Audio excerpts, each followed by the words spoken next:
אם הייתי אומרת לכם שהאגדות הכי יפות שגדלנו עליהן נולדו מתוך רעב, פחד וסיפורים אמיתיים. לא קסם, לא דיסני, החיים עצמם. הרבה לפני הטלוויזיה, אנשים סיפרו סיפורים כדי להזהיר, ללמד ולעזור אחד לשני לשרוד. אלה לא היו סיפורים לילדים, אלה היו סיפורים על העולם כמו שהוא. בתקופה שבה לאנשים לא היה מה לאכול, הורים פחדו שלא הצליחו להאכיל את הילדים שלהם. כך נולד הסיפור של הנזל וגרטל.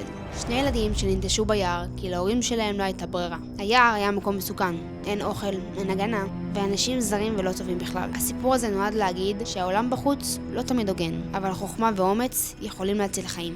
בעולם שבו ילדים עבדו עבודות קשות מאוד, נולד הסיפור של שלגיה. הגמדים לא היו קסומים. הם היו ילדים שעבדו במכרות, היו קטנים וחלשים מהעבודה הקשה. שלגיה עצמה הייתה נערה יפהפייה. היופי שלה עורר סכנה. שלגיה זה סיפור על כוח וקינה, ועל זה שלפעמים אנשים נפגעים רק כי הם שונים. בתקופה שבה היער היה מקום מסוכן באמת, נולד הסיפור של כיפה אדומה. זה לא היה סיפור מתוק, זה היה סיפור אזהרה.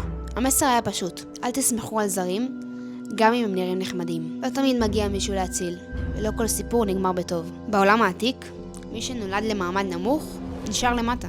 כך נולד הסיפור של סינדרלה. הסיפור שלה לא היה על נסיך, הוא היה על תקווה, על הרצון לצאת מהמקום שבו היא נולדה ולשנות את חייה. בעולם שבו פחדו מכל מי שנראה אחרת, אנשים שונים שווים למפלצות. היפה והחיה הוא סיפור על אדם שנראה מלחיץ מבחוץ אבל טוב מבפנים.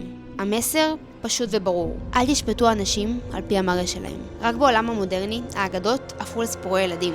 וולט דיסני לקח את הסיפורים הקשים, ריכך אותם ונתן להם סוף שמח. וככה אנחנו מכירים אותם היום. אז בפעם הבאה שאתם שומעים אגדה מוכרת, תזכרו, מאחורי הקסם זה סיפור אמיתי.